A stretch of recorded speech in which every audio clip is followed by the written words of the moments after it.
A dirección dos socialistas galegos reunirase este luns para convocar o Comité Nacional co obxectivo de tentar atallar a crise interna provocada tras os casos de acoso.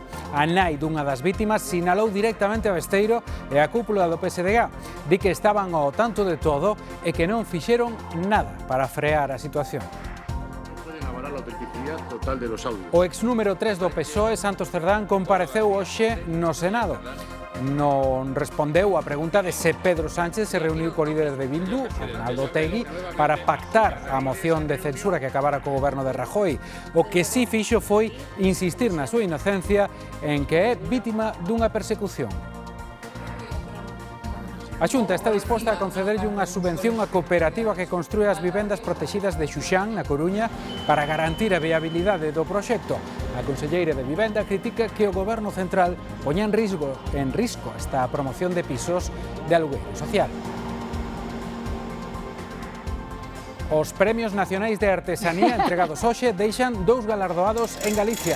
O Torneiro de Tomiño, Aitor Martínez, na categoría Premio Produto, e a Fundación Artesanía de Galicia, na categoría Premio Promociona para entidades públicas. Que tal? Como están? Moi boas noites, benvidos ao relato informativo do día de hoxe. A este telexornal serán Besteiro vai reunir a dirección do partido o vindeiro luns, nada máis comezar a semana. O obxectivo é convocar o Comité Nacional para atallar a crise interna logo dos últimos casos de acoso que afectan o PSDG. A nai dunha presunta víctima de José Tomé acusou a Besteiro e a cúpula do partido de non facer nada, malia estaren ao tanto de todo. Cuando hablé con él, yo ya sabía que él sabía de otras chicas. Mi hija es la última. Hace un año y pico, ellos ya lo sabían. A nai dunha das presuntas vítimas de José Tomé apunta a Besteiro, acúsao de mirar para outro lado na reunión que mantiveron no mes de outubro. Y él me dijo que no podía hacer nada. Pero non só a él, sostén que tamén lle trasladou a situación da súa filla á secretaria de Organización Galega. Me dijo que hablaría con José Ramón al día siguiente. E a número 2 de Tomé en Lugo. Entonces ella me dijo, ¿pero qué quieres? ¿Que hagamos dimitir a Tomé? A todas lles contou o modus operandi de Tomé. Bueno, vamos al grano. Si tú quieres trabajar en el Ayuntamiento de Monforte, una plaza, te tienes que acostar conmigo. Testemuña nun programa de televisión que os socialistas galegos consideran unha campaña de difamación e contra o que estudarán accións. Besteiro insiste. Eu nunca estuve con ningunha víctima. E descarta dimitir.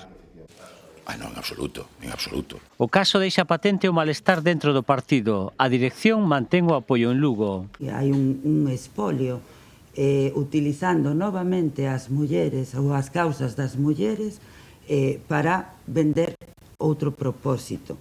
Na Coruña, a alcaldesa pon os puntos sobre as íes. No tengo ninguna aspiración de ningún tipo fuera de los límites municipales. O alcalde de Barbadás, denunciado por acoso laboral, foi apartado, pero négase a deixar a alcaldía. E as xuventudes socialistas reclaman a convocatoria dun comité nacional extraordinario. Pois precisamente Besteiro e Lara Méndez tamén acudiron esta mañá ao Parlamento de Galicia, pero non quixeron facer declaracións alí. O acoso sexual foi o protagonista no cara a cara entre Ana Pontón e Alfonso Rueda. O debate centrouse no apoio dos nacionalistas aos socialistas na Deputación de Lugo. Jesús. Xola, que tal? Foi a voceira do BNG quen quixo introducir este asunto na sesión de control de hoxe no Parlamento. Proclamou a tolerancia cero ante calquera caso de violencia ou acoso sexual. Alfonso Rueda, o presidente da Xunta, afeoulle que proclame unha cousa e faga outra en referencia concreta a que o BNG sega cogobernando na Deputación de Lugo con Xosé Tomé.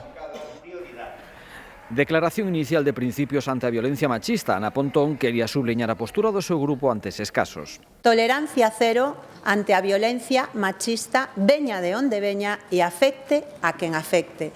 As declaracións de principios deben secundarse ca coherencia. Foi o reproche de Alfonso Rueda porque o BNG mantense como socio dos socialistas en moitas institucións. E ven aquí, tolerancia cero contra a corrupción, pero si gobernan cun partido que nos están dando un espectáculo un día si outro tamén.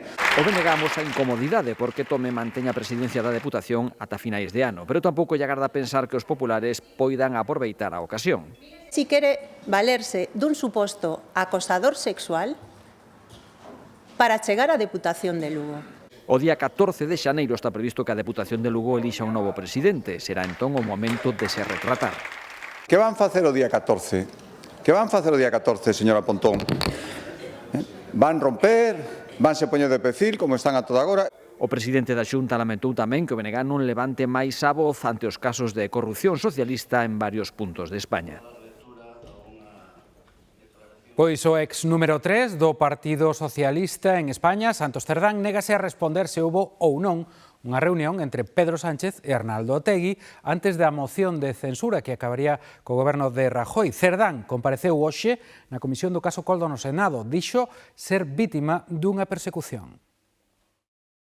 Soy inocente, non soy ningún corrupto. Acolleuse o seu dereito a non declarar, pero si insistiu en que é inocente, en que non tivo relación nin con Víctor de Aldama nin con Leire Díez. Nega ademais ser socio da empresa Servinavar. Ni existe trama, ni existe pandilla. Di que os audios que presenta UCO son falsos e que é vítima dunha persecución. La forma de perseguir es la propia de la Inquisición. O ex número 3 do PSOE chegou ao Senado acompañado únicamente do seu abogado. Cree que su partido le ha abandonado. Mejor solo que mal acompañado. Está claro que estoy solo, que todo el mundo me ha dado la espalda. O senador do que era o seu partido non quiso facerlle preguntas. Pero sí me va a permitir que le haga un reproche ético.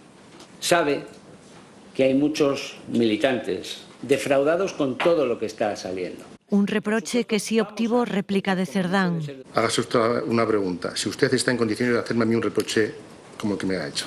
Non respondeu ás preguntas do PP, entre elas se Pedro Sánchez se reuniu co líder de Bildu, con Arnaldo Otegi. Calla para non mentir e calla para proteger. Cerdán está convencido de que a súa caída está vinculada ao seu papel de negociador cos independentistas vascos e cataláns.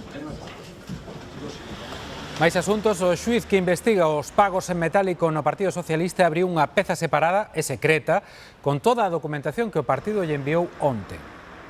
Os documentos detallan as liquidacións de gasto entre os anos 2017 e 2024. O xuiz acepta a petición de Ferraz, que alertaba do perigo de que esta información acabase filtrándose. En 3 meses estarán rematadas as obras do novo Centro de Protonterapia de Galicia, o primeiro público de toda España. Acaba de confirmalo o conselleiro de Sanidade no Parlamento. Este centro de tratamento pioneiro contra o cáncer poderá tratar os primeiros pacientes a finais xa do vindeiro ano. Actualmente este edificio atópase a máis do 90% da súa execución e xa lle pode avanzar que o vindeiro mes de febreiro a construción do Centro de Protonterapia de Galicia estará completamente finalizada. Falemos agora de vivendas. Se lles parece, a Xunta propón conceder unha axuda directa á cooperativa que promove as vivendas de alugueiro social do barrio de Xuxán, na Coruña, para garantir a viabilidade do proxecto. A conselleira de Vivenda critica a inacción do Goberno Central. Defende que a Xunta puxo o solo a un prezo simbólico, pero que despois o Instituto de Crédito Oficial, o ICO, dependente do Estado, lembremos, fixou unhas condicións de financiamento máis exixentes que a banca privada, poñendo así tamén en risco o acceso aos fondos europeos. A Xunta vai sortear o 16 de xaneiro 40 novas vivendas de alugueiro social ali en Xuxán.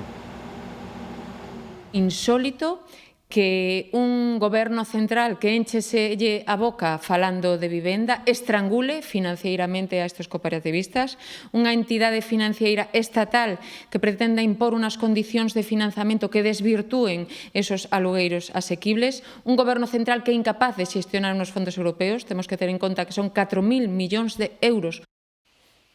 A Ourense chegan xa as primeiras axudas do Goberno Central polos incendios forestais deste verán. No caso das da Xunta van entregados xa 18 millóns, segundo avanzaba esta mañá Alfonso Rueda. O deputado de Democracia Ourensana pediulle máis investimentos para a recuperación desta provincia. Que a prioridade debe ser a provincia de Ourense para este ano, a recuperación dos incendios, e o tempo sobra para adecentar o litoral. Casi 18 millóns de euros en axudas convocadas e pagadas na súa maioría en menos de 3 meses. O Goberno Central ainda está empezando e sabe Dios cando remata. Un paso máis e podería ser o definitivo para que os condutores poidan recuperar as peaxes pagadas indebidamente na AP9 durante a ampliación da Ponte de Rande. O Tribunal Supremo rexeitou o recurso que presentara a concesionaria Audasa contra a sentenza que obrigaba a devolver as peaxes cobradas durante as obras de Rande entre os anos 2015 e 2018. A Audasa ten que devolver o cobrado ao considerar o Supremo que se tratou dunha práctica abusiva. Cabe aínda recorrer ante o Tribunal Constitucional. Nosotros queremos adelantar que estamos ahora mismo recopilando información para que en el mes de enero, a través de nuestro despacho de abogados BGI y en concreto Antonio Heredero, responsable del despacho, podamos presentar una demanda de ejecución de la sentencia en la cual Audasa está obligado a la devolución de los peajes. Abrimos agora a páxina de Internacional. Donald Trump anunciou un bloqueo aos petroleiros sancionados que entran e saen de Venezuela, o que podería fundir a economía dese país, Argemino. Efectivamente, agora mesmo hai 34 petroleiros con sancións norteamericanas en alta mar e é posible que Estados Unidos utilice as forzas armadas para impedir a súa entrada en Venezuela. As consecuencias para a economía local poden ser graves, xa que o 95% dos ingresos das exportacións venezolanas proceden do petróleo. Diferentes informacións indican que a industria de exportación de cru no país sudamericano está agora mesmo paralizada. A administración Trump eleva así a presión contra o réxime de Nicolás Maduro, ao que ameaza con depoñer pola forza. Volvemos a Europa porque mañá celébrase en Bruxelas o último Consello Europeo do ano e será coa presenza de todos os líderes da Unión. Hoxe, como paso previo, os 27 asistiron ao cumio dos Balcáns Occidentais. María.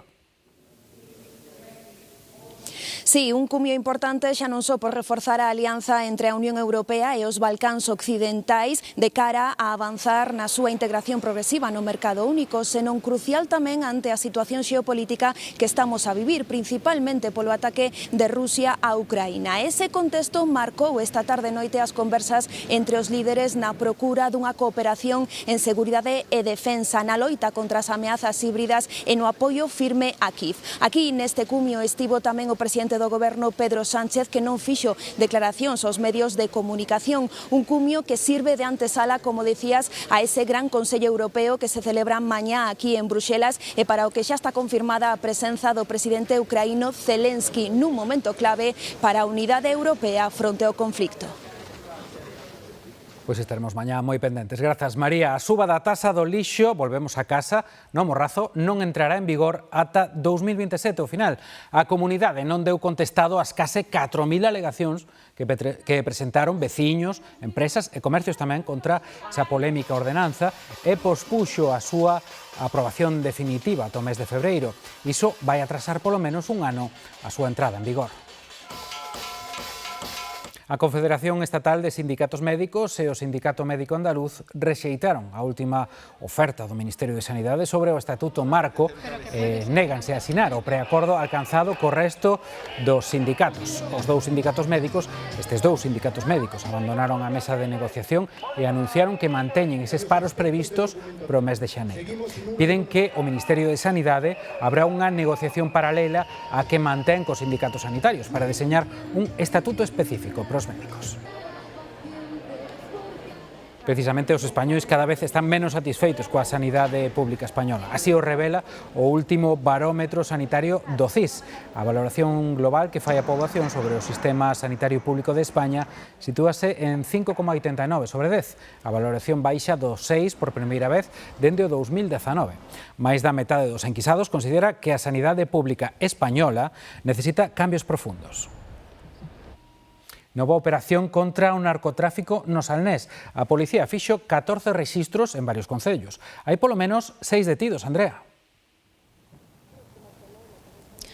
Sí, e pouca información trascendeu xa que o xulgado de Cambados decretou segredo de sumario, pero o que si sabemos é que houbo 14 rexistros hoxe aquí en Vilanova de Arousa, pero tamén noutros concellos das Rías Baixas, e que hai 6 persoas detidas, unha delas en Francia e o resto na provincia de Pontevedra, que previsiblemente pasarán a disposición xudicial o venres. Esta é unha operación xestionada por axentes dos Greco, da Policía Nacional,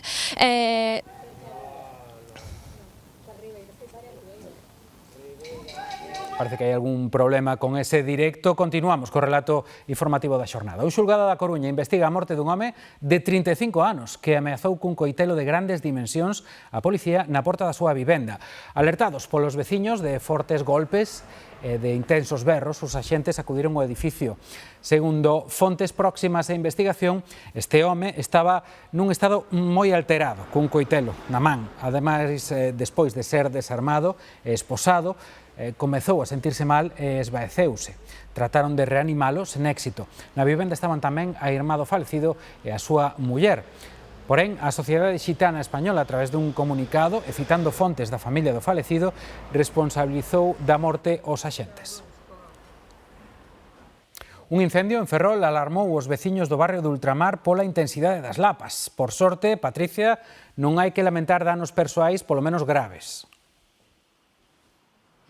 Sí, o mal funcionamento dunha estufa de butano puido ser a causa, orixe dese lume que lle afectou hoxe a unha vivenda que calcinou completamente no número 63 desta rúa Sánchez Calviño.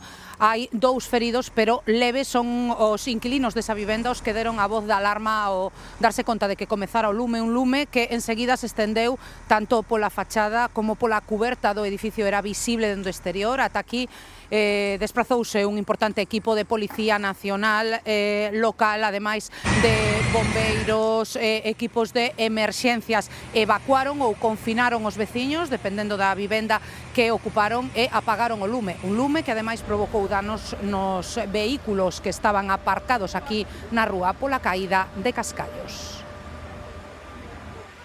Cambiamos de asunto. En Indonesia, comezou o xuízo pola morte da ferrolá Matilde Muñoz.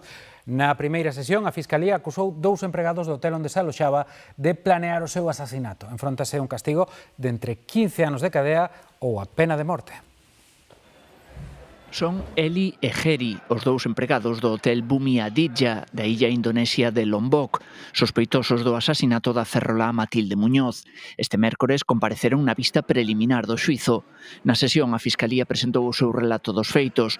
Sostén que na madrugada do pasado 2 de xullo, os 2 acusados entraron no cuarto que Muñoz ocupaba no mesmo hotel para roubala en vinganza por unha reprimenda que a galega lle botara a un deles meses atrás. Durante o roubo, o altofalante dunha mesquita que chamaba a oración espertou a Muñoz.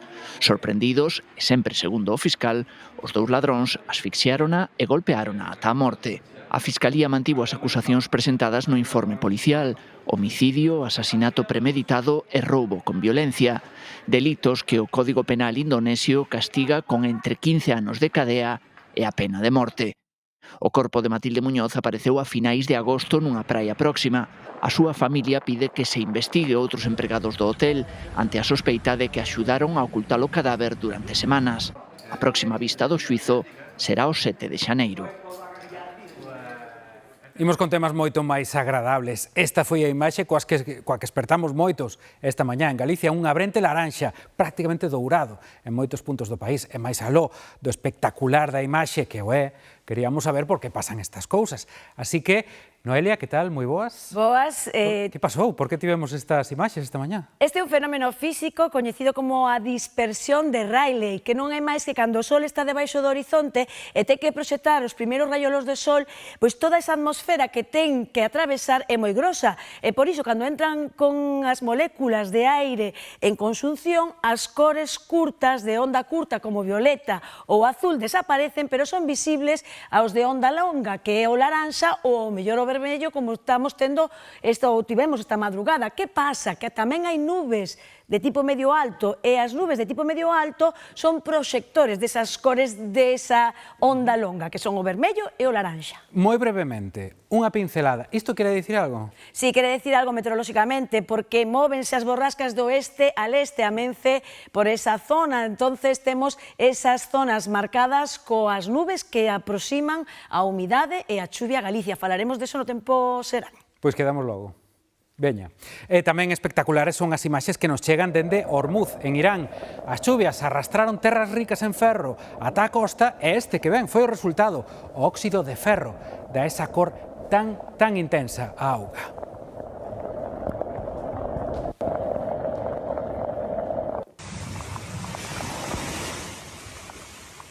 Ven chegando o Nadal e ten que chegar, como non, ao mercado. O percebe do Roncudo e así como a ven entre ondas que onte chegaron aos 4 metros, os nosos percebeiros xogan a vida co raño na man por unha manchea de percebe. Hoxe precisamente comezaba a campaña, pero o mal tempo fixo que os percebeiros pois non deron conseguido todo o resultado, o bo resultado que agardaban. De todos os xeitos teremos percebe seguro na mesa este Nadal. En Lalín, o Nadal está pensado para que os máis pequenos volvan xogar á rúa.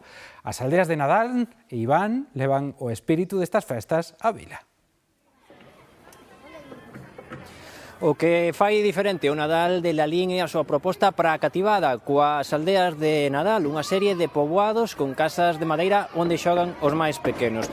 Desde a aldea de Papá Noel, a do Apalpador, a dos Reis Magos ou a aldea da Música, trátase dunha iniciativa que fai as delicias non só da rapazada do Deza, senón que ata aquí se achegan familias de toda Galicia. Este ano, como novidade, estréase a casa onde Papá Noel fabrica os seus xoguetes e tamén un árbore de madeira de 9 metros de altura que se pode visitar por dentro. E para ir de aldea en aldea ou mesmo para visitar tamén a iluminación da vila, que mellor co tren turístico que completa toda esta oferta. O Goberno entregou hoxe en Madrid os Premios Nacionais de Artesanía e dous deses galardóns viñeron para aquí, para Galicia. Por unha banda, o torneiro de Tomiño, Aitor Martínez, que levou o recoñecemento na categoría Premio Produto. E na categoría Premio Promociona para entidades públicas, a distinguida foi a Fundación Artesanía de Galicia. Concedidos polo Ministerio de Industria e Turismo, os Premios Nacionais de Artesanía divídense en 5 categorías e en 2 acabou habendo o triunfo galego. Triunfo galego na categoría Premio Produto. Aitor Martínez López. Do torneiro de Tomiño destacou o xurado a súa gran sensibilidade técnica e potente visión conceptual. Que alguien reconozca mi trabajo y que lo pueda hacer delante de mis hijas, a las que llevo 4 años diciéndoles que romperse la cara trabajando vale la pena, que trabajar en algo que te gusta vale la pena, que poner corazón en lo que haces te hace más feliz y hace más feliz a la gente que está contigo. E triunfo galego tamén na categoría Premio Promociona Entidades Públicas. La Fundación Pública Artesanía de Galicia por su proyecto Artesanía no Prato. Una alegría que nos da el sector artesanal gallego a través de la Fundación Pública Artesanía de Galicia, esos 800, cerca de 800 artesanos. Obtivo ademais un diploma de finalista a artesá Sandra Vilas do Obradoiro Compostelán, Boina Galega. Tenéis que comprar artesanía. Y tenéis que decir a la gente que compra artesanía. Un recoñecemento ao traballo de quen preserva e actualiza os oficios artesáns.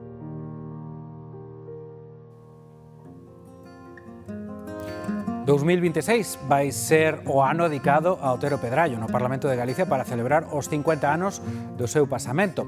E nós, para falarlles da figura de Don Ramón, quixemos xogar un pouco coa inteligencia artificial para animar varias das fotos que se conservan del. Esta, a primeira. E a seguinte será Otero Pedrallo coa súa muller, con Fina Bustamante Muñoz, un matrimonio que durou 50 anos marcado polo apoio mutuo, a vida no Pazo de Trasalba, que vemos xusto detrás tamén, e unha traxectoria intelectual compartida. Fita foi un apoio enorme na súa vida persoal e profesional, como se pode ver nas súas cartas e nas súas memorias. Otero Pedrallo foi tamén figura central da xeración Nós, clave da revitalización cultural e tamén política de Galicia, que buscou modernizar o país e achegalo a Europa. Otero Pedrallo foi un pilar do movemento rexeneracionista. E para rematar, outra das súas relacións importantes, con outro Ramón tamén, pero el Ramón María de Valle Inclán, unha relación de admiración e de amizade, case de mestre e discípulo. Otero Pedrallo foi herdeiro espiritual da modernidade e estilístico da vanguarda de Valle Inclán. Pero haberá tempo durante todo o ano que ven de falarlles da vida e da obra de Otero Pedrallo. Agora nos deixámolo aquí, así que, como sempre, sexan felices e vémonos mañá. Chao.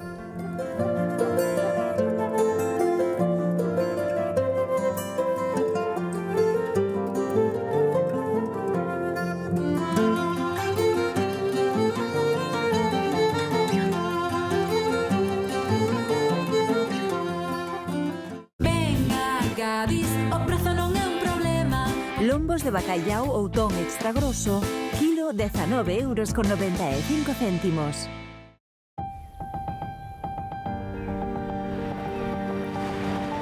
calidade.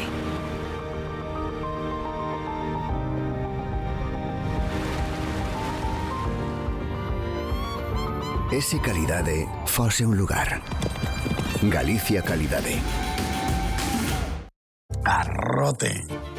Goza da alta cociña de toma, pan e molla. Os de Corral, ovos e polo. Coren.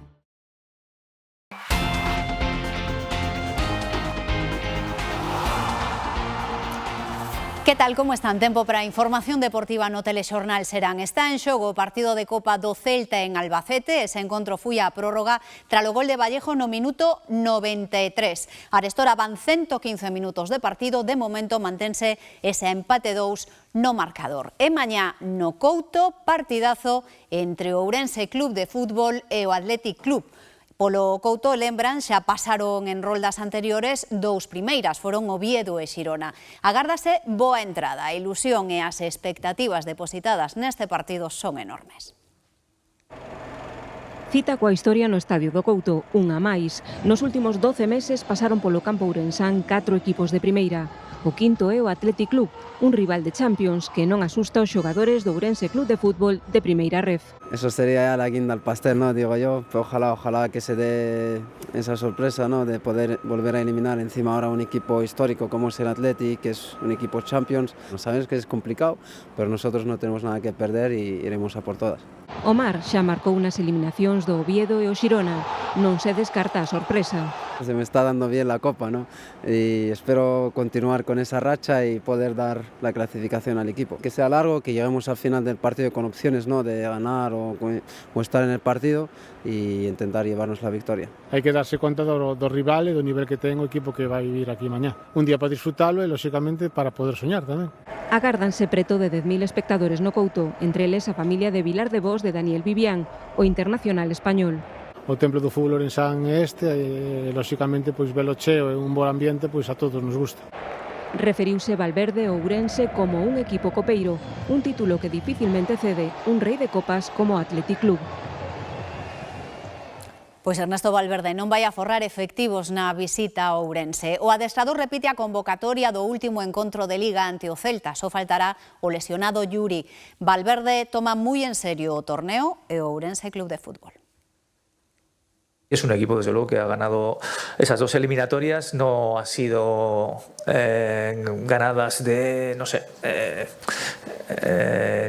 partidos muy cerrados ha tenido una oportunidad. No, han sido partidos abiertos en los que se podía haber decidido de cualquier manera. Ellos juegan bien, es un equipo que tiene calidad, que luego tiene fortaleza en los duelos, y nosotros tenemos que estar muy atentos porque están en un buen momento.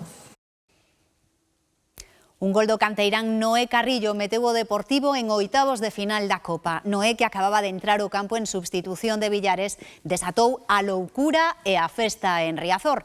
Irmandade absoluta entre o equipo e a bancada nas celebracións. O Deportivo estará entre os 16 mellores do torneo e iso non sucedía dende a temporada 2016-17. A deste martes foi unha noite que nin o deportivismo nin Hidalgo esquecerán. Estoy increíblemente contento por lo que he vivido hoy en Riazor. Mi primera gran noche aquí. A Copa é territorio propicio para as sorpresas e tamén pros heróis inesperados. Noé Carrillo, un rapaz de Teo de 18 anos, non esquecerá a súa estrea co primeiro equipo. Es una jugada por banda y, bueno, pone un centro, como dices tú, Luismi. Yo sigo un poco la jugada por a ver qué pasa. Y al principio pienso que puede ser incluso gol de Bill, pero nada, pues me cae a mí el rebote y tuve la suerte de meterla aí a portería vacía.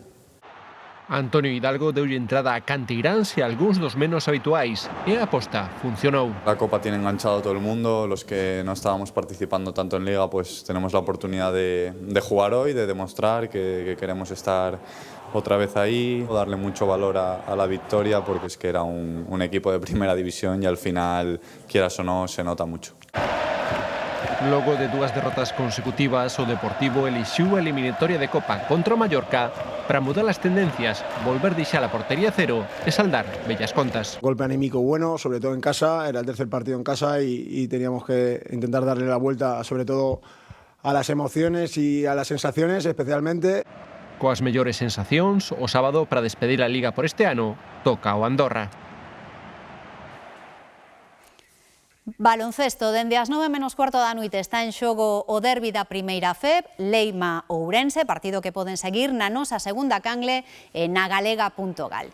Vemos imaxe en directo dese encontro, imos no segundo cuarto, a falta de 2 minutos e 24 segundos para que remate, o marcador, como poden ver, de 39-41 pro Ourense. O Leima, líder invicto da Liga, recibe o Ourense no Coliseum. Os coruñeses acaban de gañar en Zamora, mentres que o equipo das Burgas non puido xogar en Fuenlabrada por unha intoxicación alimentaria que afectou a 8 xogadores.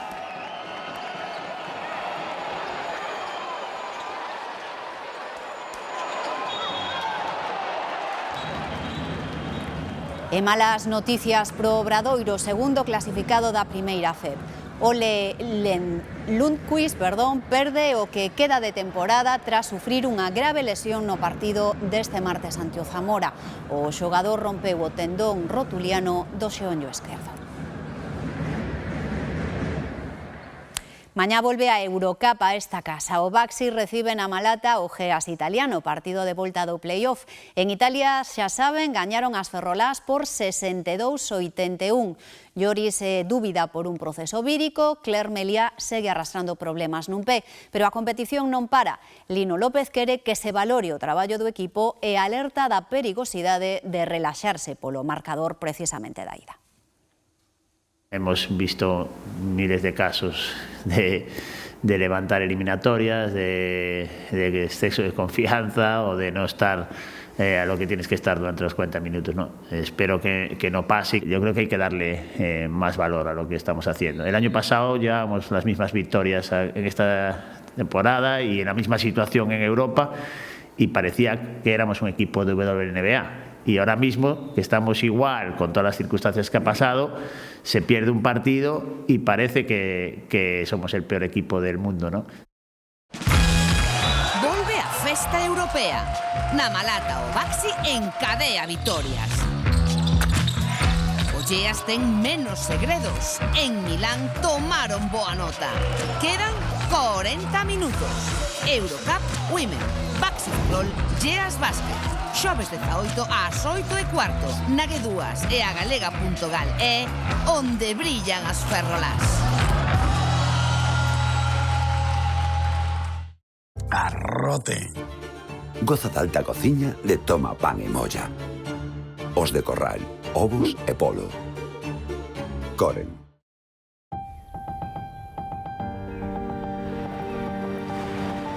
Calidade.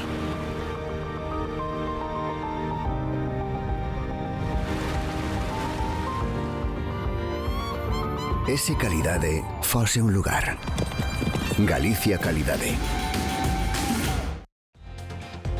Antes de nada, contarlles que a eliminatoria do Celta en Albacete vai se resolver na quenda de penaltis. Nos hoxe marchamos, pero coa imaxe de Carlos Alcaraz. Hoxe anunciou que ele e o seu adestrador, Juan Carlos Ferrero, separan os seus camiños despois de 7 anos xuntos. Chegan tempos de cambio e novos proxectos, dixo o tenista murciano. Nada máis, que pasen boa noite. Adeus.